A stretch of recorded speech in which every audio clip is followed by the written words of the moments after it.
Halo adik-adik, kita bertemu lagi.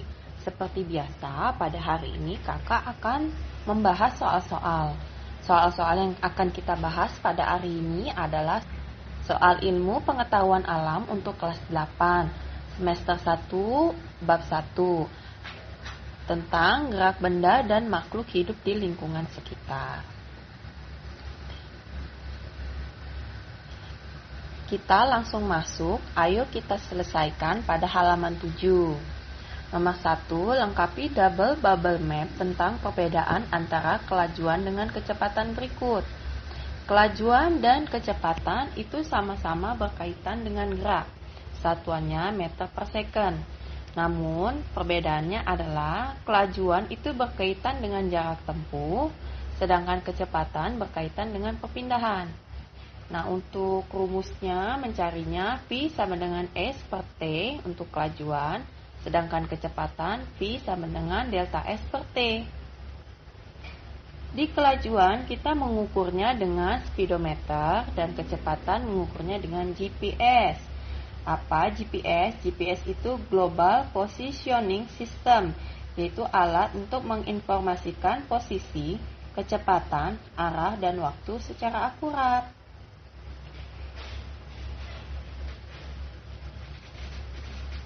Setelah itu, kelajuan contohnya apa? Contohnya adalah mobil bergerak dengan kelajuan 50 km per jam. Artinya dia diketahui kelajuannya saja. Namun pada kecepatan, selain kelajuan juga diketahui arahnya juga. Itu contohnya bola dilempar ke atas itu arah dengan kecepatan 30 km per jam.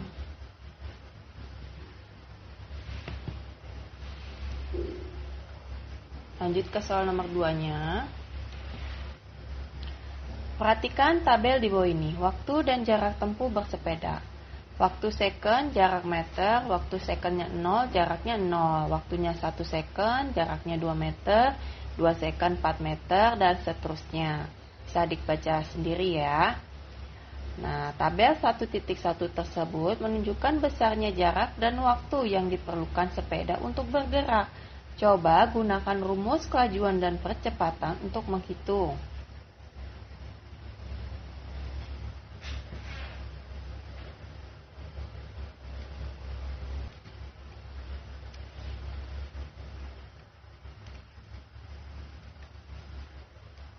Yang A, kelajuan sepeda pada second kedua atau waktu 2 second, 4 second, 5 second, dan yang D, percepatan yang dialami sepeda. Rumusnya kelajuan V sama dengan S per T. Jadi pada waktu second kedua, jaraknya berapa? 4. Jadi tinggal kita masukkan 4 per 2 sama dengan 2 meter per second. Yang B, second keempat, jaraknya 8. 8 dibagi 4, 2 meter per second. Dan yang C, kelajuan pada second kelima, jaraknya 10. Jadi 10 dibagi 5 sama dengan 2 meter per second. Nah, yang D, percepatan yang dialami sepeda. Kecepatan itu yang D di sini ya. Rumusnya V sama dengan delta S per T. Nah, delta S itu apa sih? Delta S adalah perubahan atau selisih gerak bendanya, jaraknya. Sedangkan di sini kan tidak kita ketahui selisihnya berapa, perubahannya. Dia cuma diketahui jarak tempuhnya aja. Tapi perubahannya kita nggak tahu dari berapa meter ke berapa meter. Nah, oleh karena itu untuk percepatannya tidak bisa kita cari. Ditentukan ya. Sehingga kalau kita harus menyimpulkan dari perolehan gerak sepeda tersebut, adalah sepeda tersebut melaju dengan kecepatan konstan yaitu 2 meter per second dan tidak mengalami percepatan karena kita tidak bisa menentukan percepatannya berapa. Lanjut lagi. Ayo kita selesaikan itu soal halaman 10 ya. Kita baca soal nomor 1. Sebuah mobil yang mula-mula diam bergerak dipercepat beraturan hingga kecepatannya menjadi 72 km per jam. setelah bergerak selama 30 second. Kecepatan yang dialami mobil tersebut adalah diketahui V0-nya itu 0 km per jam, Vt-nya 72 km per jam. Kita jadikan meter per second ya, ditemukan hasilnya adalah 20 meter per second. S-nya adalah 30 S. Jawab, A sama dengan Vt per V0 per S. Per S ya, sama dengan kita masukkan angkanya, Vt-nya 20, V0-nya 0, per S-nya 30. 20 dikurangi 0 tetap 20 per 30, 20 dibagi 30 hasilnya adalah 0,67 meter per second kuadrat. Lalu bagaimana soal nomor 2-nya? Buah kelapa yang sudah tua dan matang jatuh dari pohonnya. Jika percepatan gravitasi 10 meter per second kuadrat, berapakah kecepatan buah kelapa setelah jatuh selama 3 second? Kita bawain sedikit. Diketahui A-nya 10 meter per second kuadrat, S-nya 3S, V0-nya 0 meter per second, Vt-nya tanda tanya. Jadi jawab A sama dengan Vt dikurangi V0 per S. A-nya kita masukkan 10 meter per second kuadrat sama dengan Vt-nya kan yang kita cari, dikurangi V0-nya 0 per 3S. Vt dikurangi 0 tetap Vt. Jadi sama dengan Vt sama dengan 10 meter per second kuadrat dikali 3S. Nah, Vt-nya sama dengan 10 dikali 3 adalah 30 meter per second. Kita lanjut lagi ke ayo kita diskusikan, itu halaman 17 ya. Nomor 1, perhatikan contoh yang terdapat pada gambar 1.16. Disajikan pasangan gaya aksi reaksi yang ditujukan dengan menggunakan anak panah atau vektor gaya. Dan keterangan gaya aksi reaksi yang bekerja pada benda. Tugasmu adalah menggambarkan anak panah untuk gaya reaksi dan menuliskan keterangan gaya reaksi yang bekerja pada benda A sampai dengan C dan menggambarkan 2 contoh tambahan pada poin D dan E. Ke bawah sedikit ya. Nah, ini gambarnya. Kalau garis oranye itu F reaksi, kalau garis hitam itu F aksi ya. Jadi contohnya tangan menghantam tembok, tembok menghantam tangan. Untuk soal yang B, gambar orang menyundul bola ya. Jadi F aksinya ke atas yang warna hitam, F reaksi yang warna oranye. Kepala menyundul bola, bola menghantam kepala. Untuk yang B, orang berenang ini dia kakinya mendorong dinding, sama F reaksi ke arah sana, F aksi ke arah sini yang warna hitam. Keterangannya kaki perenang mendorong dinding kolam mendorong kaki perenang. Yang C bisa dilihat sendiri ya. Keterangannya tongkat pemukul menghantam bola, bola menghantam tongkat pemukul. Ini gambar orang lagi main kasti ya, tongkat pemukulnya. Nah, untuk yang D, F aksinya ke arah atas, F reaksinya ke arah bawah. Jadi dia mengangkat barbel. Mengangkat barbel ini tanda panahnya ke arah atas. Nah, jadi atlet mengangkat barbel, barbel mendorong atlet. Dan yang E, F aksinya ke arah sini, kanan, F reaksinya ke arah kiri. Jadi dia menekan bel. Arah panahnya ke sana. Keterangannya jari menekan tombol, tombol mendorong jari. Tombol bel maksudnya ya.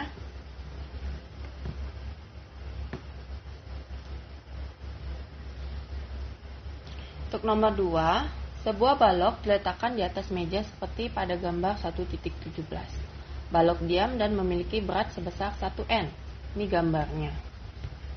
Lalu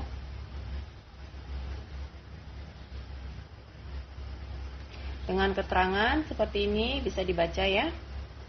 Langsung berdasarkan gambar tersebut, pilihlah jawaban yang benar dari pernyataan berikut. Lingkari jawaban yang benar.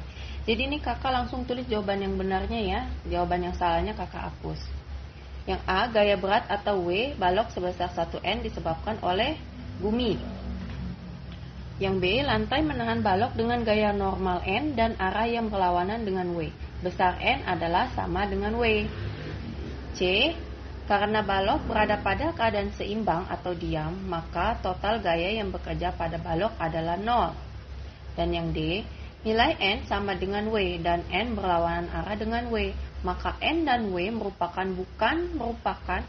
Jadi ini kita hapus ya, kata-katanya jelek.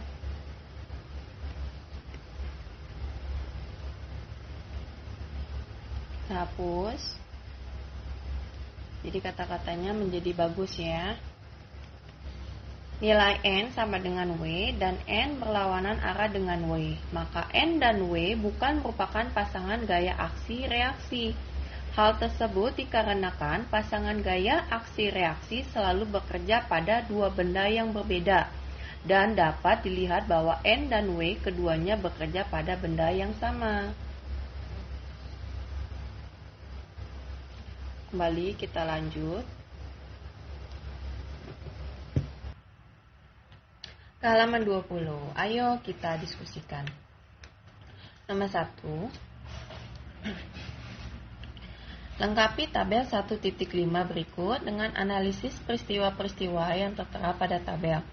Centang apakah peristiwa tersebut merupakan penerapan dari hukum 1, 2, atau 3 Newton. Kemudian tuliskan alasanmu pada kolom alasan dengan baik dan benar. Jadi yang nomor 1, peristiwanya dua ekor kijang yang saling beradu kekuatan terpental akibat saling mendorong satu sama lain. Itu hukum Newton 3. Alasannya, terpentalnya kedua ekor kijang dikarenakan gaya aksi-reaksi dari masing-masing kijang yang saling beradu. Kalau menurut adik-adik pembahasannya terlalu cepat, bisa di pause ya tombolnya, atau bisa di pause videonya, jadi bisa ada waktu untuk menyalin.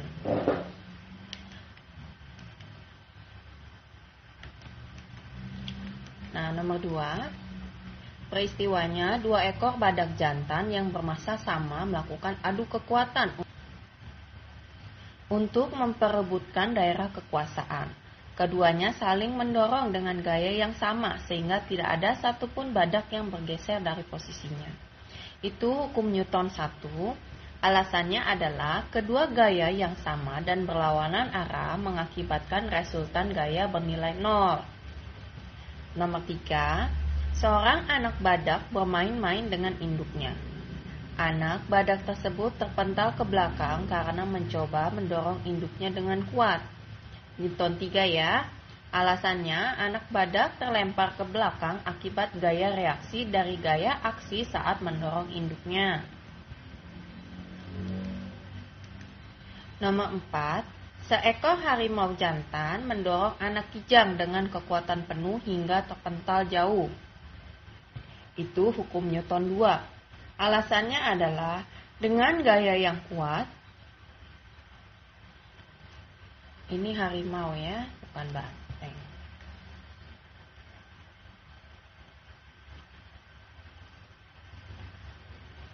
Dengan gaya yang kuat, harimau jantan mampu menggerakkan anak kijang dengan percepatan tertentu. Nomor 5, seekor elang terbang bebas di udara dengan cara mengepakkan sayapnya ke bawah.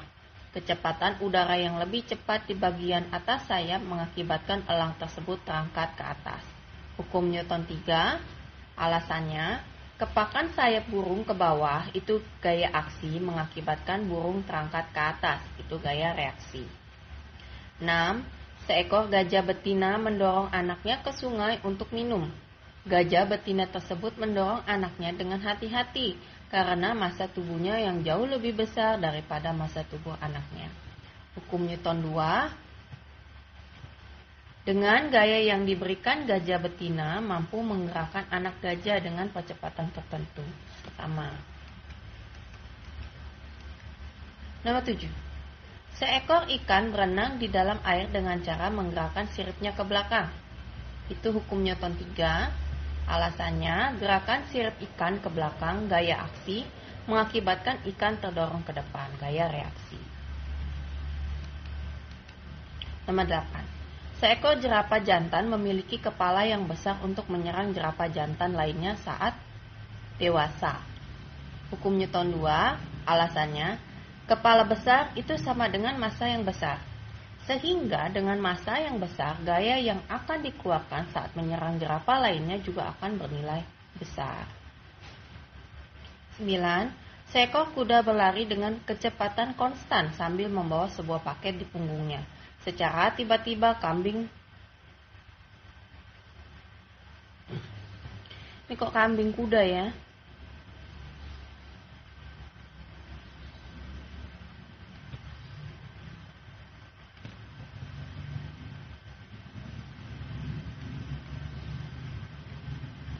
Secara tiba-tiba kuda tersebut berhenti sehingga terlempar ke depan. Hukum Newton 1.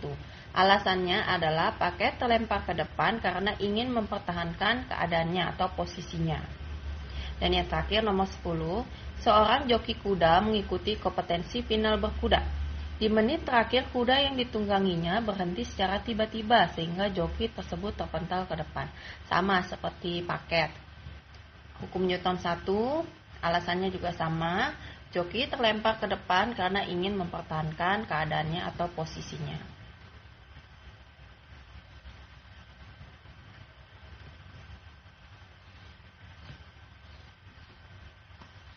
Nah, soal nomor 2, jelaskan penerapan hukum Newton pada kegiatan olahraga seperti basket, golf, senam lantai, sepak bola, dan lain-lain. Ini contoh gambarnya. Ini kakak kasih contohnya aja ya.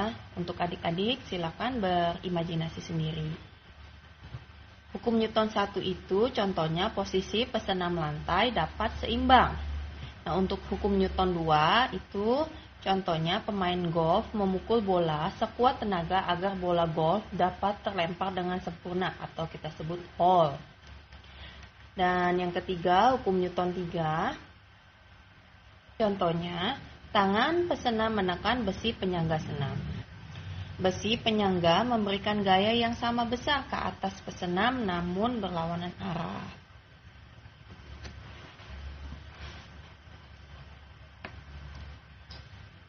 Itu untuk pembahasan halaman 20.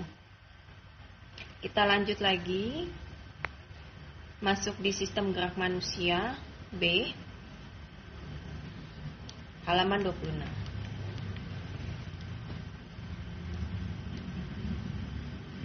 Ayo kita selesaikan. Coba pikirkan apakah tulang manusia tersusun dari materi kering seperti batu. Bagaimana dengan tulang-tulang dari tubuhmu? Ternyata tulang-tulang di dalam tubuh adalah materi hidup. Masing-masing tulang dalam tubuhmu adalah organ hidup yang tersusun dari berbagai jaringan. Sel-sel di dalam tulang-tulang ini membutuhkan makanan dan energi seperti sel lain dalam tubuhmu. Sekarang kamu telah mengetahui bahwa tulang adalah materi hidup. Coba buktikan bahwa tulang yang terdapat pada tubuhmu adalah materi hidup. Kaitkan dengan ciri-ciri makhluk hidup yang telah kamu pelajari pada kelas 7. Jadi jawabannya adalah bukti tulang adalah materi hidup, yaitu tulang mengalami pertumbuhan dan perkembangan.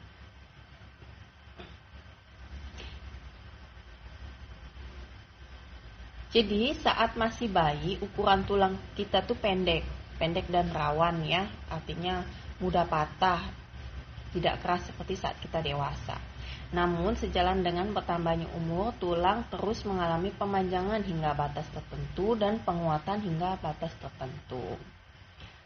Makanya kenapa kalau adik bayi itu kalau kita gendong harus hati-hati karena tulangnya masih lunak dan masih banyak tulang rawannya. Kalau kita sudah dewasa, rata-rata tulang kita sudah bukan tulang rawan lagi. Sudah mengeras ya akibat pemberian kalsium dan pertumbuhan juga ya.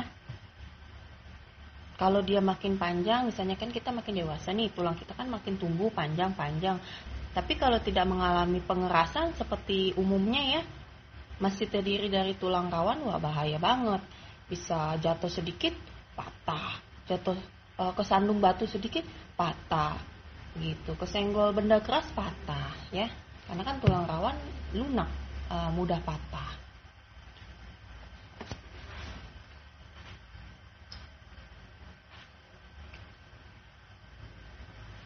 Lanjut lagi ke halaman 27.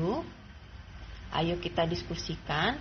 Lakukan diskusi dengan temanmu untuk mengklarifikasikan 10 jenis tulang berdasarkan ukuran dan bentuknya. Agar mempermudah kerjamu, susunlah data tersebut dalam tabel 1.6. Jangan lupa melakukan kegiatan ini dengan cermat dan teliti agar kamu dapat melakukan klarifikasi dengan tepat. Jadi nama tulang, jenis tulang, tulang panjang, tulang pendek, tulang pipi, tulang tak beraturan.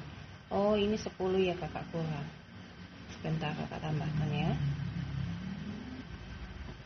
Jadi yang pertama kita sebut dengan tulang pengumpil, itu terdiri dari tulang panjang. Kedua, tulang ruas jari, tulang pendek. Ketiga, tulang rusuk, tulang pipi. Keempat, tulang punggung, tulang tak beraturan. Yang kelima, tulang lengan atas, itu tulang ya.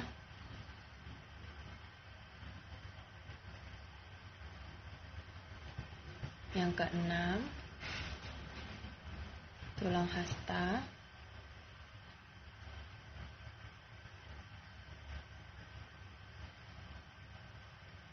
Yang ketujuh, tulang pengumpil.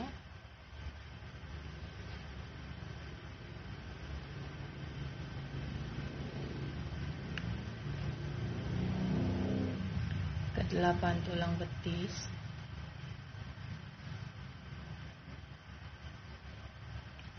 Kesembilan, tulang kering.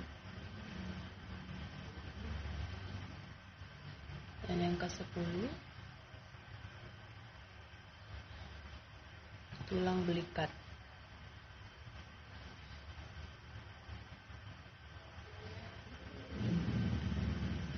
Ini ganti hurufnya huruf besar.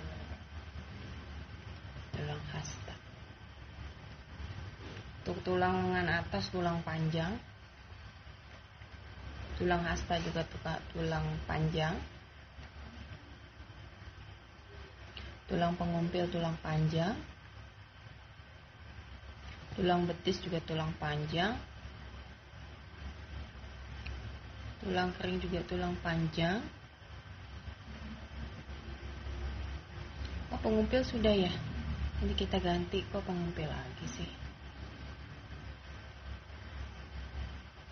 Pengumpil sudah di atas. Tulang belikat itu tulang pipi. Sini ya, tulang pipi.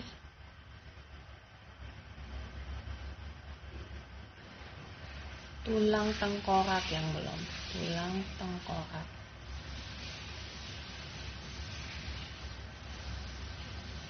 Tulang tengkorak itu juga tulang pipi. Nah, udah 10.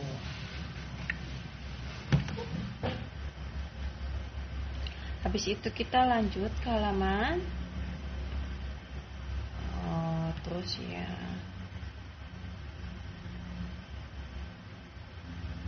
Halaman 38.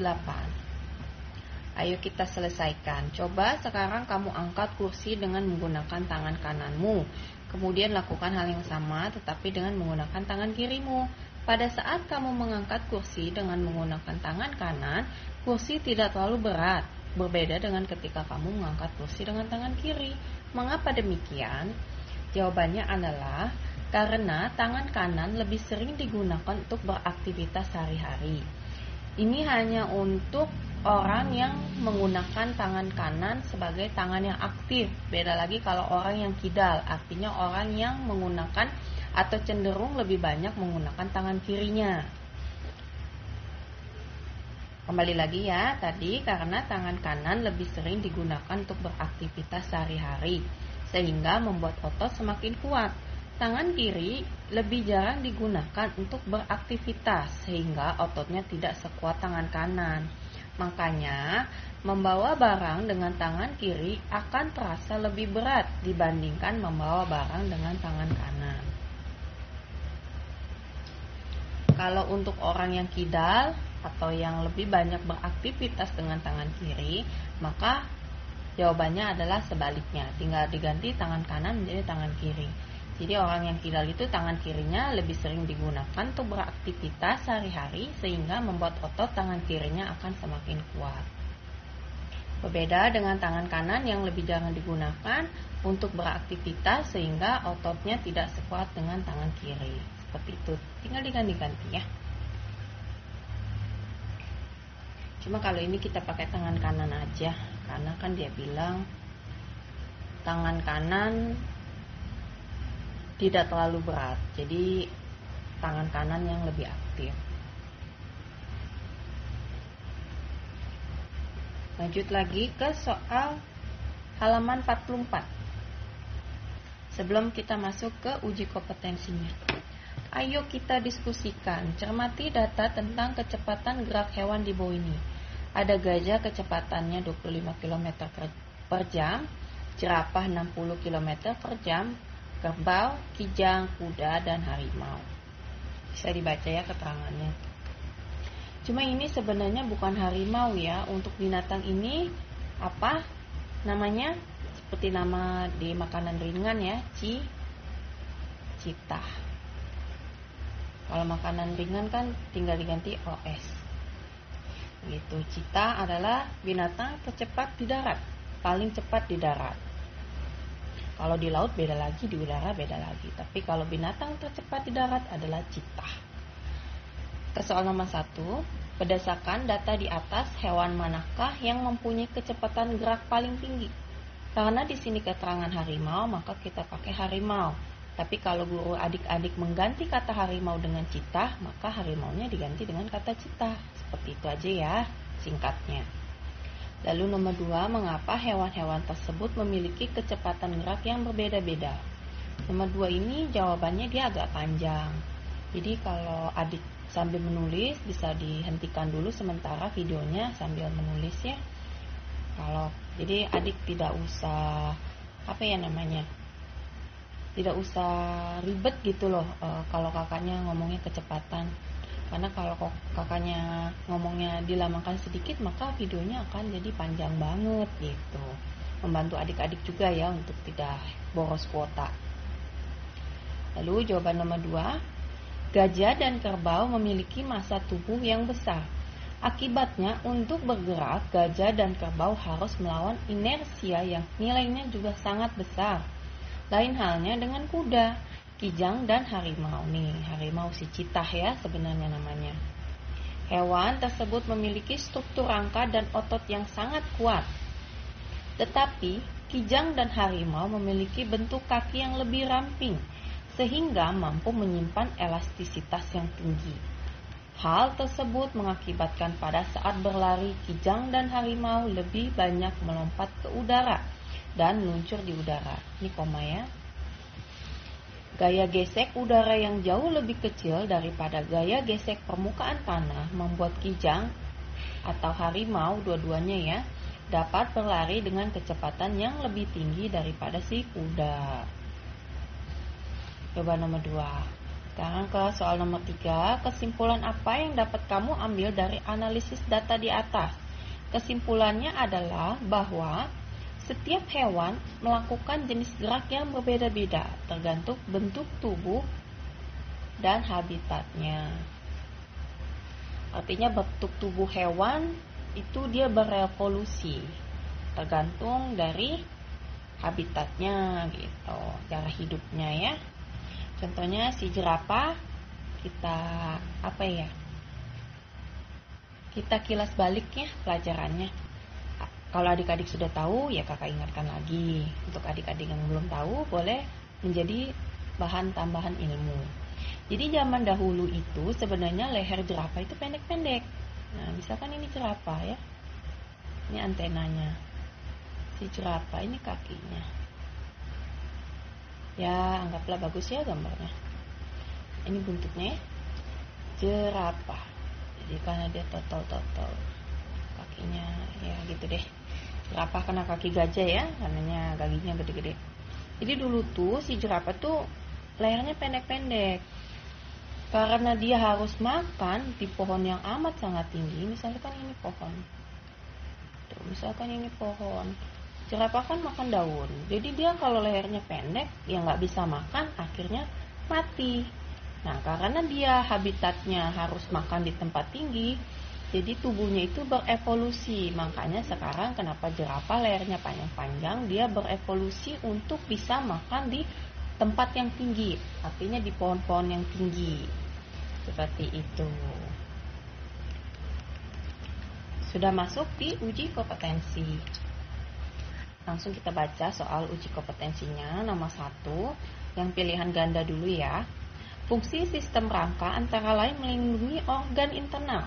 Pada tubuh manusia, tulang yang melindungi jantung dan paru-paru serta otak secara berturut-turut adalah jantung dan paru-paru ada di dada.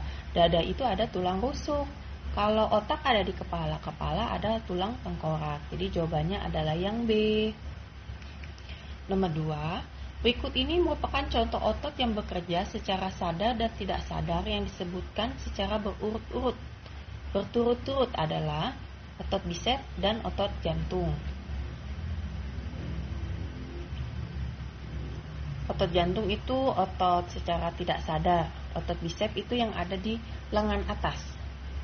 Jadi kalau kita binaragawan yang kalau perlihatkan otot-otot lengannya itu otot bisep, itu otot bisep dan otot trisep. Jadi otot bisep dan otot trisep adalah secara sadar, artinya sesuai dengan perintah kita.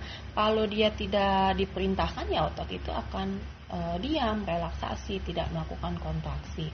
Tapi kalau jantung tidak sadar, mau kita perintah mau tidak, jantung tidak bisa kita perintah ya. Jadi dia akan otomatis sendiri melakukan kerjanya, maksudnya gitu, yang tidak sadar. Nomor 3, tipe persendian yang terdapat pada rahang, sendi engsel. Sendi geser, putar pelana, tinggal dibaca ya, dihafalkan. Nomor 4, gerak tumbuhan yang memerlukan rangsangan berupa perubahan kadar air di dalam sel sehingga terjadi pengerutan yang tidak merata disebut gerak higroskopis. Gerak higroskopis itu ada di buku kamu halaman 53.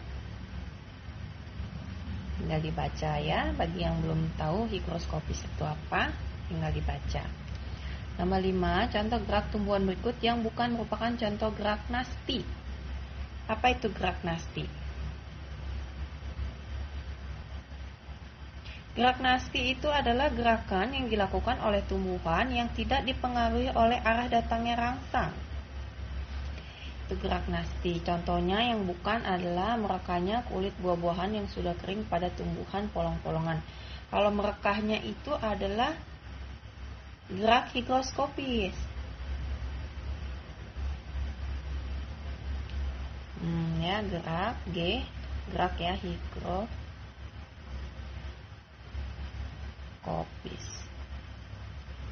Nomor 6. Perhatikan pernyataan berikut di bawah ini. 1. Sebagian besar ikan memiliki bentuk tubuh torpedo. 2. Ekor dan sirip ikan berfungsi untuk menahan lajur air. 3. Sirip tambahan diperlukan untuk melakukan berbagai gerakan di dalam air. Dan yang keempat, bentuk torpedo atau streamline tubuh ikan berfungsi untuk mengurangi hambatan di dalam air. Berdasarkan pernyataan-pernyataan di atas yang mendukung ikan untuk melakukan berbagai gerakan di dalam air adalah pernyataan nomor 1, 3, dan 4. Nomor 7. Seseorang yang sedang mengendari sepeda mampu menempuh jarak 5 meter dalam waktu 2,5 second. Berdasarkan informasi tersebut, kecepatan anak bersepeda ... meter per second. Nomor 7 kita tulis diketahuinya ya. Diketahui.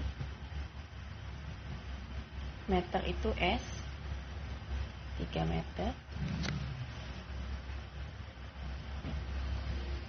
Lalu T-nya 2,5 second. Lalu yang ditanya adalah kecepatan V-nya. Jadi jawab titik 2 V sama dengan S per T. Kita langsung masukkan S-nya 3, T-nya 2,5, 3 dibagi 2,5. Kok ini 3 sih? 5 ya.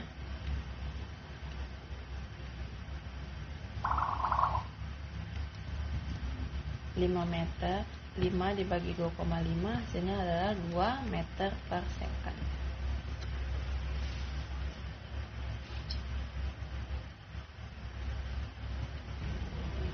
Lanjut nomor 8.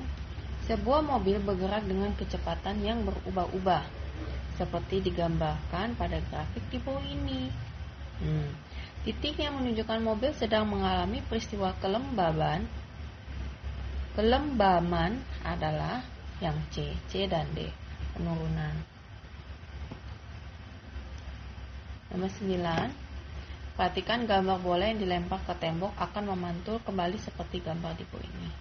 Jadi dilempar ke sini, mantul lagi bawah. Berikut pasangan gaya aksi reaksi yang benar adalah yang D, F2 dan F3, karena bekerja pada benda yang berbeda dan arah gayanya saling berlawanan. Ini gaya aksi, F3-nya gaya reaksi. Nomor 10. Perhatikan posisi burung yang sedang terbang bebas seperti pada gambar di bawah ini. Burung bangau ya. Saat terbang di udara, burung tersebut menerapkan hukum ketiga Newton dengan cara memanfaatkan sifat gesekan udara. Berdasarkan fakta tersebut, maka perbandingan besarnya gaya aksi dan reaksi antara burung dengan udara yang benar adalah jawabannya yang C. Dia adalah sama karena gaya yang dimilikinya melebihi besar gaya gesekan udara, maka burung dapat maju ke depan. Ke soal esai. Uraian esai sama. Jawablah dengan benar pernyataan berikut. Nomor 1, perhatikan gambar ketiga jenis otot manusia berikut ini. Ada A, ada B, dan ada C. Jelaskan nama masing-masing otot tersebut dan lokasinya dalam tubuh manusia, serta sebutkan satu ciri-ciri yang nampak dari otot tersebut. Nomor 1, yang A itu kita sebut otot rangka. Lokasinya melekat pada tulang sehingga tulang dapat bergerak. Ciri-cirinya itu dia memiliki garis melintang sehingga otot ini disebut dengan otot lurik. Jadi nama lain otot rangka adalah otot lurik. Yang B itu kita sebut N nama ya. N nama, L lokasi, C ciri. Disingkat aja. Jadi namanya yang B itu otot jantung. Karena dinamanya otot jantung ya lokasinya ada di jantung. Ciri-ciri memiliki garis-garis seperti otot rangka. Dan yang C itu kita sebut dengan otot polos. Lokasinya ada di mana? Ada di organ dalam manusia. Contohnya itu dinding lambung, usus halus, rahim, dan lain-lain. Ciri-cirinya dia tidak bergaris-garis atau polos, makanya disebut otot polos dan berbentuk gelondong-gelondong. Nomor 2. Mengapa kita dianjurkan untuk berjemur pada pagi hari? Jawabannya adalah berjemur di pagi hari dapat membantu tubuh untuk mengubah provitamin D yang terdapat pada jaringan kulit menjadi vitamin D yang diperlukan tubuh dalam proses pengerasan tulang.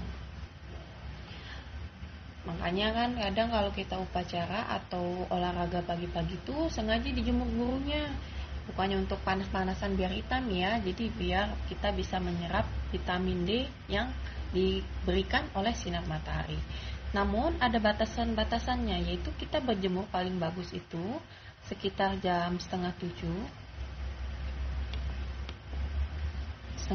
atau jam 7 ya, tergantung mataharinya. Kadang dia setengah 7 sudah keluar, kadang jam 7 baru keluar. Pokoknya di antara itu setengah 7 atau jam 7 sampai tidak boleh melebihi jam 9. Jadi jam 8 atau setengah 9 kita harus stop. Karena semakin siang matahari itu bukan semakin baik, jadi dia akan semakin buruk. Di atas jam 8.30 atau jam 9 itu matahari dia buruk bagi kesehatan manusia, bisa menyebabkan kanker kulit. Apalagi matahari jam 12 siang itu kita berjemur tanpa menggunakan pelindung kulit atau yang biasa kita sebut dengan sunblock, itu bisa menyebabkan kanker kulit karena adanya sinar ultraviolet yang sangat berbahaya bagi kulit. Juga terlalu sering melakukan aktivitas di luar ruangan tanpa pengamanan mata, biasanya kan kalau kita silau pakai kacamata hitam, itu juga bisa menyebabkan mata kita terkena katarak. Ya, sekilas infonya dari kakak. Nomor 7. Jelaskan perbedaan prinsip gerak yang dilakukan oleh burung, ikan, dan kuda berdasarkan bentuk tubuhnya. Yang pertama, burung. Burung itu memiliki otot sayap yang kuat dan rangka yang ringan untuk memudahkan saat terbang. Sedangkan si ikan memiliki bentuk streamline atau torpedo untuk mengurangi hambatan saat bergerak di dalam air. Ikan juga memiliki sirip yang memudahkan untuk melakukan manuver di dalam air. Sedangkan yang terakhir, si kuda memiliki otot dan rangka yang kuat untuk berlari di darat. Jadi udara, air, dan darat. Nomor 4, perhatikan grafik berikut ini. Ini konstan, turun, naik, konstan, turun, naik, konstan, turun, naik, konstan. Berdasarkan gambar di atas, apa yang terjadi pada kecepatan mobil yang berada pada jarak di antara 2,6 dan 2,8? Nih, yang ada garis putus-putus. Jawabannya, mobil pada posisi 2,6 km sampai 2,8 km mengalami pertambahan kecepatan atau mengalami percepatan. Dia kan naik tuh grafiknya, jadi dia mengalami pertambahan. Yang B, manakah dari gambar A, B, C, D, E berikut yang menunjukkan lintasan gerak mobil balap yang terekam pada grafik di atas? Jawabannya adalah yang A.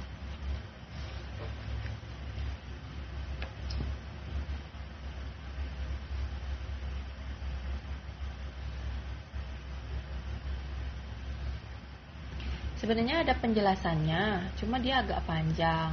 Nah, sekarang terserah adik-adik mau ditulis atau tidak. Kalau adik-adik mau tulis, kakak diktekan aja ya, pelan-pelan.